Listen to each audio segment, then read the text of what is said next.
नमस्कार दोस्तों, प्रेरणा की सोच श्रृंखला में आज की कड़ी में हमारे साथ जुड़ने वाली हैं श्रीमती मीनाक्षी जैन।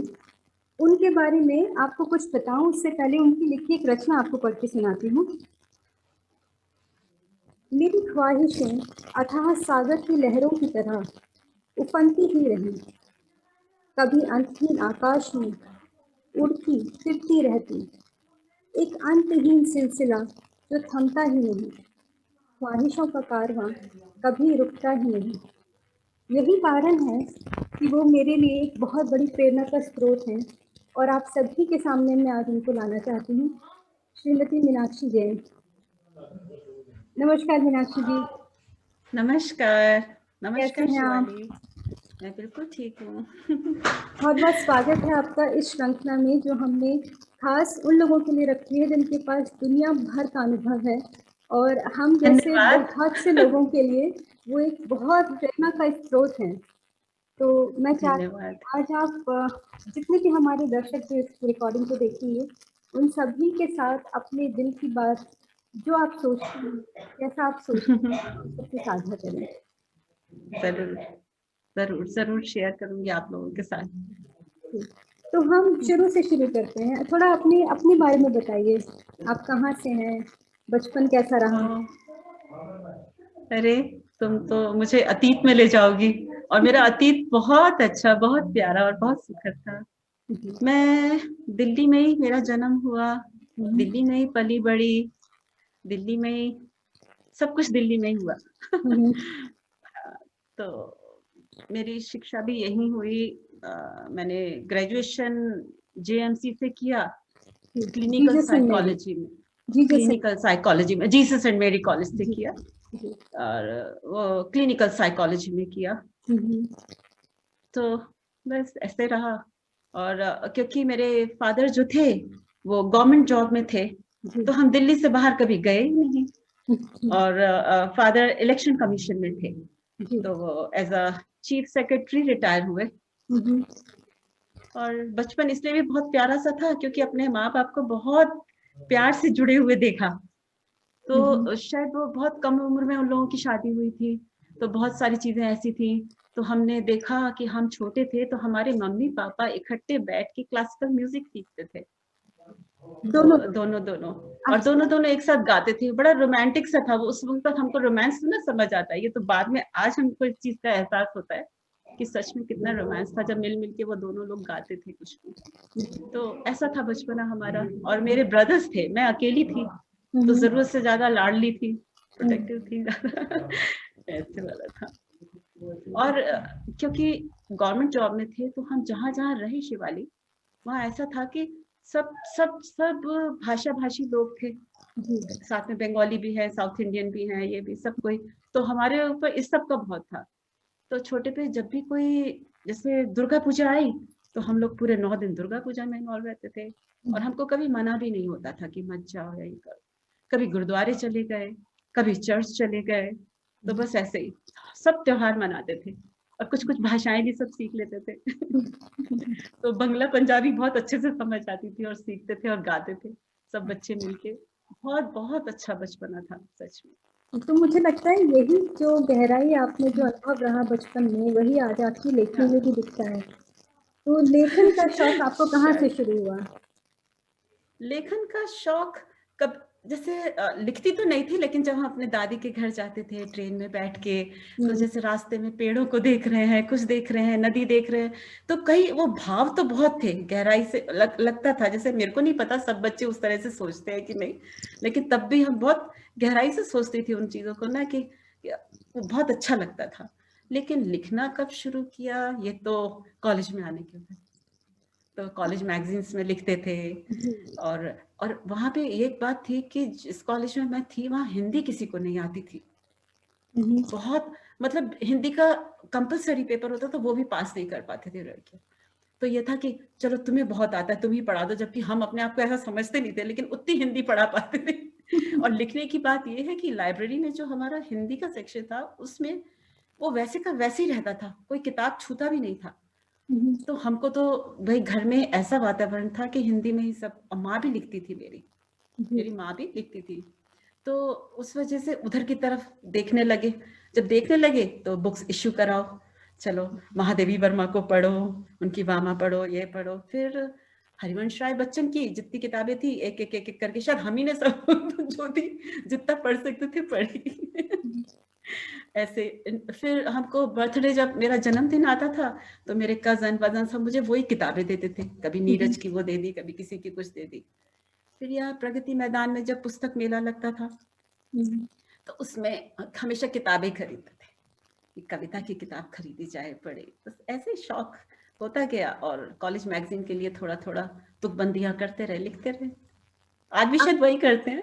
नहीं, इतना गहरा लिखती हैं, मतलब उससे पता चलता है कि आपके अनुभव कितना वाइड रेंज है आपके पास एक्सपीरियंस, और यही चीज मुझे बहुत पसंद आती है तो मुझे आपकी कविताओं में दिखती है। तो आपने बताया कि आपने क्लिनिकल साइकोलॉजी से ग्रेजुएशन में आपने पढ़ाई की। हाँ जी तो जी जी जी। हाँ, उस टाइम में मतलब जब आपने ग्रेजुएशन किया तब वहाँ क्या स्कोप था, क्या लोग कुछ करते थे, क्या उसको कहीं अप्लाई किया आपने, तो वो उस बारे में कुछ बताइए। उस सब्जेक्ट के बारे में कि कैसे क्या मतलब उसको ग्रेजुएशन हाँ, आपने उसको कहाँ हाँ यूज हाँ किया क्लिनिकल साइकोलॉजी की? मैंने यूज किया। अच्छा अच्छा। तो ऐसा था कि जब हमारे पास क्लिनिकल साइकोलॉजी थी तो उसकी स्टडी के लिए हमको हमारी सिस्टर्स थी उस टाइम, टीचर्स कम ऐसे थे लेकिन सिस्टर्स थी। तो सिस्टर्स और मदर्स हाँ वो हमको ले जाती थी अपने साथ स्टडी कराने के लिए केसेस। दिल्ली में जो ऐसे हॉस्पिटल्स हैं तो उनमें हम जाते थे और केस स्टडी करते थे। जी जी। तब हमको जब केस स्टडी करते थे तो कहीं उन केसेस को देख के या उन लोगों को देख के जिन पर ये बीतती थी, सीजोफ्रेनिक है, पैरानॉइड पेशेंट है, ये सब तो देख के बहुत बुरा लगता था। तो कई बार ऐसा लगता था कि शायद समाज ने ही उनको, उनका ज्यादा हाथ है उनको ऐसा बनाने में। क्योंकि आपको तो पता ही है, शायद आप भी साइको से कुछ है ना आप? जी जी जी जी। हाँ हाँ हाँ, तो आप ये जान सकते हैं कि psychology is a science of behaviour. जी तो शायद वो जो बिहेवियर होता है समाज में लोगों का, वो आदमी को आधा वो कर देता है, पागल जैसे कहना चाहिए जी। कि नॉर्मल चीजों को भी वो ऐसे देखता है कई बार कि दूसरा अगर इतना इमोशनल या सेंटिमेंटल है तो वो कहीं उसको क्या कहना चाहिए कि उनके उनके एबनॉर्मल सा बना देता है। जी हाँ हाँ हाँ हाँ हाँ। तो इसमें समाज का बहुत हाथ होता है। कुछ चीजें तो चलो बाय बर्थ होती हैं लेकिन समाज का बहुत बड़ा रोल है इसमें। जी बिल्कुल। लोगों जैसे को वहां कहते तक हैं कि पहुंचाना। एक बच्चे को बड़ा करने के लिए पूरा कुनबा, पूरा गांव चाहिए होता है, तो हाँ डेफिनेटली हाँ समाज हाँ, का योगदान वैसे ही तो पूरा है। समाज है, हमारा योगदान है समाज का। जी। तो आपने जो हम बात कर रहे थे, आपने बताया था कि आप कुछ नुक्कड़ नाटक के थ्रू, कुछ एनजीओ के हाँ थ्रू हाँ आप हाँ, करते थे, वो उस बारे ऐसा में था कुछ कि हाँ बताइए। हाँ, जब हम कॉलेज में थे तो हमारे पास एनएसएस थी। जी तो एनएसएस से ये हुआ कि हमारा ये सामाजिक ये जो एनजीओज हैं इनसे बहुत जुड़ाव हो गया। तो क्योंकि हमें तो बहुत इंटरेस्ट भी था तो हम सिस्टर्स के साथ जाते थे कि स्लम्स में जाते थे। तो जब स्लम्स में उनके साथ जाने लगे और उनके साथ सब चैरिटी करने लगे तो बहुत ज्यादा मेरा झुकाव उधर ही होता गया, क्योंकि शायद मैं अंदर से ऐसी ही थी कि मुझे बहुत सोशल वर्क का बहुत ज्यादा था। तो एक रास्ता मिल गया सिस्टर्स के थ्रू जाने का। फिर उसके बाद एक ऑर्गेनाइजेशन थी जागरण करके, कॉलेज टाइम में ही मैं उसके साथ जुड़ गई। जी। और Gandhi ji school of non violence के साथ जुड़ी रही 3 साल। तो हमने बहुत कुछ वहां भी श्रम दान करना, ये करना वो करना, इस सब पढ़ाई से ज्यादा शायद यही सब बहुत किया। पढ़े भी लेकिन ये सब बहुत किया। तो जो कॉलेज में जब मैं जागरण ऑर्गेनाइजेशन के साथ जुड़ी, इसी तरह से फिर मैं उनके साथ और आगे बढ़ी। तो मैं UNICEF, Oxfam, Brothers to All Man, ऐसे कई सारी संस्थाएं थी बाहर की, विदेशी, जी जी। जिनके साथ मैंने फिर बहुत काम किया। तो जो हमारा काम था वो जैसे लोगों को एजुकेट करना इंटीरियर में, इंटीरियर मतलब हिंदुस्तान के इंटीरियर में। जी तो मैं वेस्ट बंगाल, बिहार, उड़ीसा, असम, मैंने शायद 1.5 साल बिल्कुल इंटीरियर में काम किया उन ऑर्गेनाइजेशंस के साथ। तो काम हमारा था कि अब इतने इंटीरियर में जाएंगे तो भाषा की बहुत प्रॉब्लम होती थी। जी जी जी। तो हम पेंटोमाइम शो करते थे, पेंटोमाइम के थ्रू अपना मैसेज देते थे, जैसे अच्छा। न्यूट्रिशन के ऊपर, फैमिली प्लानिंग के ऊपर, पर्सनल हाइजीन के ऊपर। तो जी ये सब हमारे वो रहते थे। तो कैसे एजुकेट करें, तो एक लोकल को पकड़ते थे, वो हमारी जो हम माइम शो करते थे जी तो उसमें कुछ चाहिए तो नहीं होता, इसलिए पैंटोमाइम करते थे। जी तो जी कहीं एक ऊंचा सा प्लेटफॉर्म देखते थे, उसके ऊपर आप उसको आज के टाइम में नुक्कड़ नाटक कह लें या कुछ भी कह लें, लेकिन डायलॉग डिलीवरी नहीं थी हमारी, हम जी खाली एक्शन के थ्रू करते थे। जैसे कथक होता है, भरतनाट्यम होता है, जी तो आप एक्शन के थ्रू ही तो सब चीजें एक्सप्रेस करते हो ना, वैसे वो हमारा मीडियम था हमारा। तो वो पैंटोमाइम के थ्रू हमने बहुत ये सब किया, 200-300 शो किए। फिर वाह कुछ हमने टीवी में भी, उस टाइम नया नया सैटेलाइट चला था, जी 72-3 की बात है या 71 की, अब इतना याद नहीं है। तब हमने टीवी पे ये सब प्रोग्राम किए, अच्छा। एजुकेशनल प्रोग्राम, ये सब करते थे।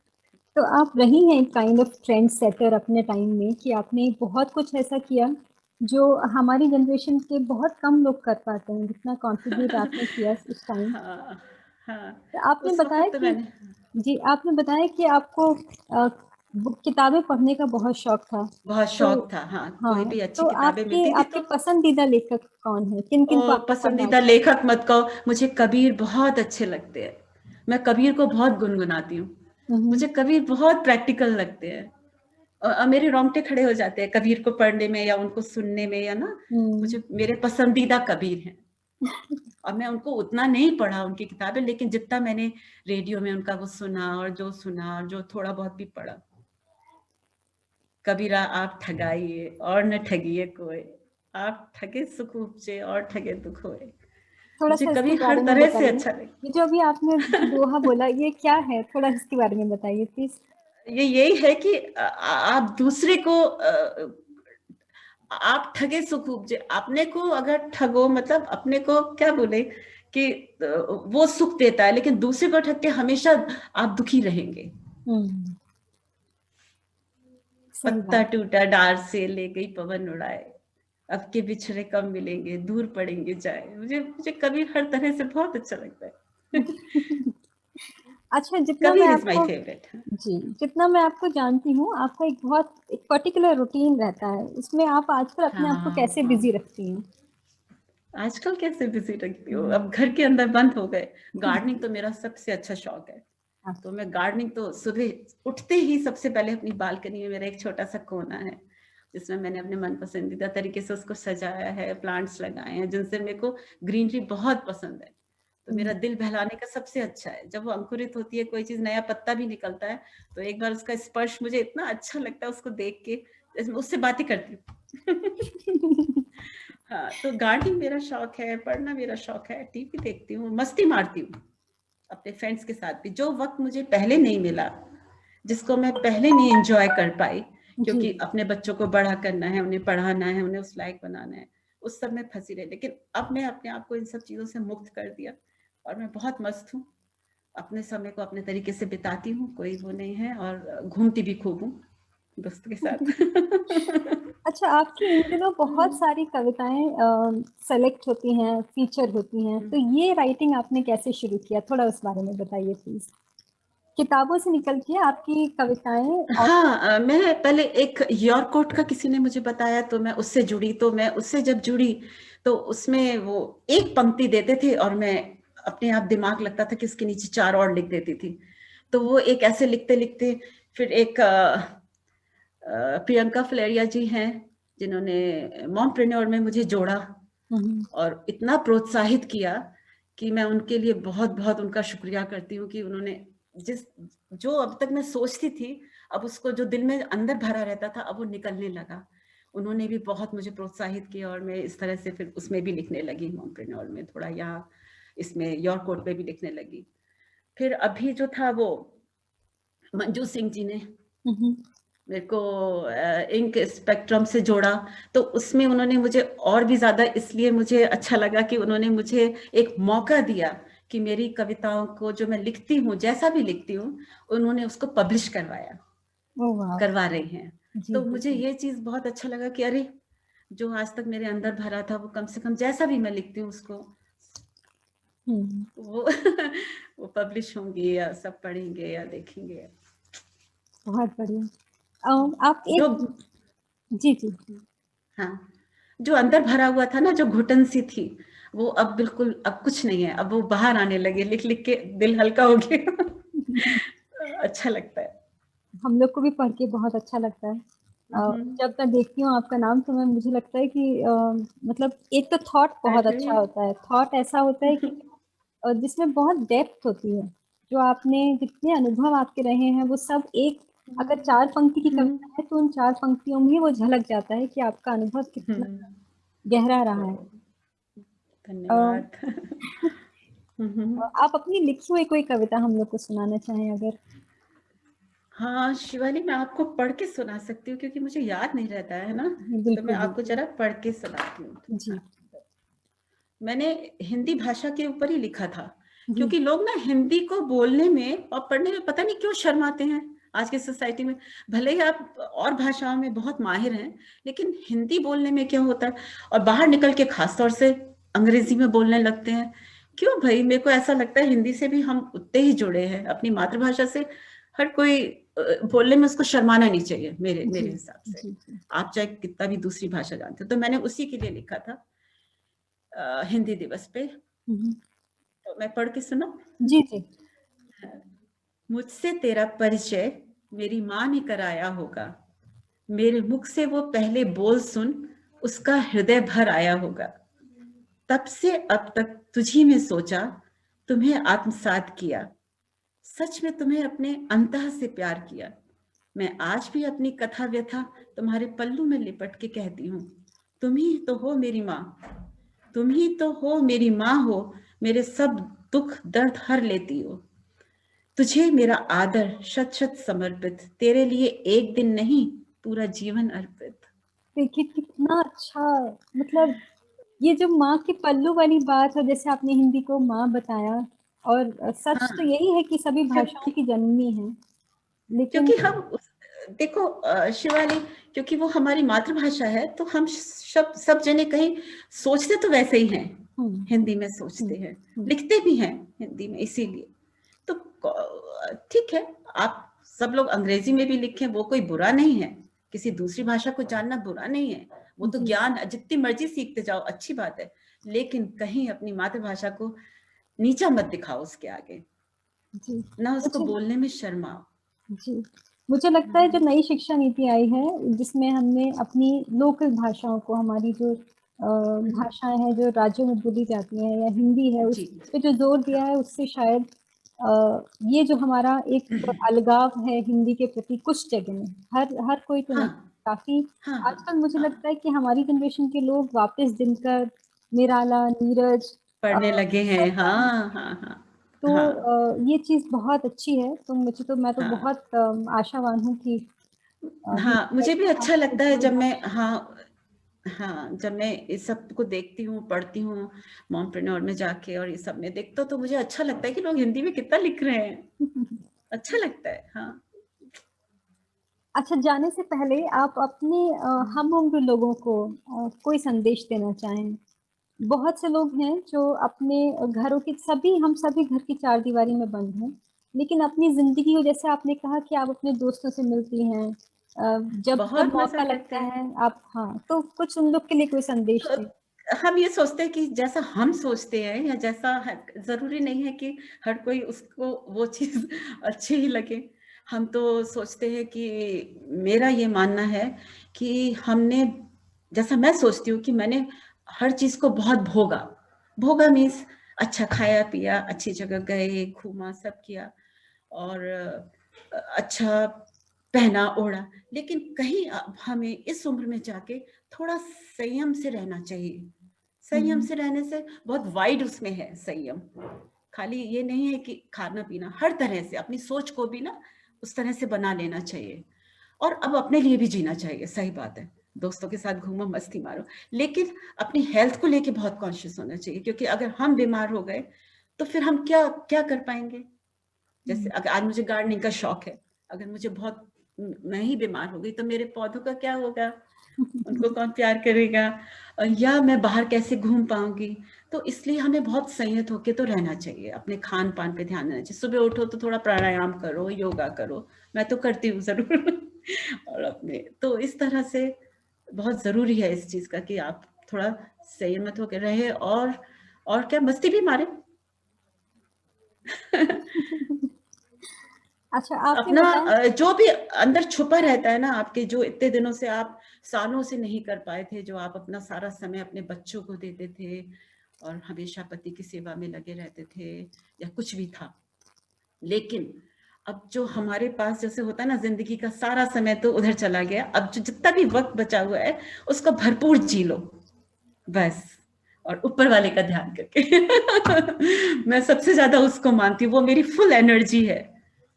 आप जिसमें भी आस्था रखते हैं, वो जी। कोई भी हो, जिसमें भी आप आस्था रखते हैं, उसमें तो जरूर अपने आप को करो, उसी से ही बहुत आपको मोटिवेशन मिलता है। और आप सच में हेल्दी अगर रहते तो उसी वजह से रहते हैं कि जो वो ऊपर बैठा जिसमें भी आपकी आस्था है उसमें तो जरूर ध्यान लगाओ। मैं ऐसा सोचती हूँ, बहुत। वो आपको पार लगा देता है। आपकी हर परेशानी को, मेरी बहुत। सोच ये है। हम्म।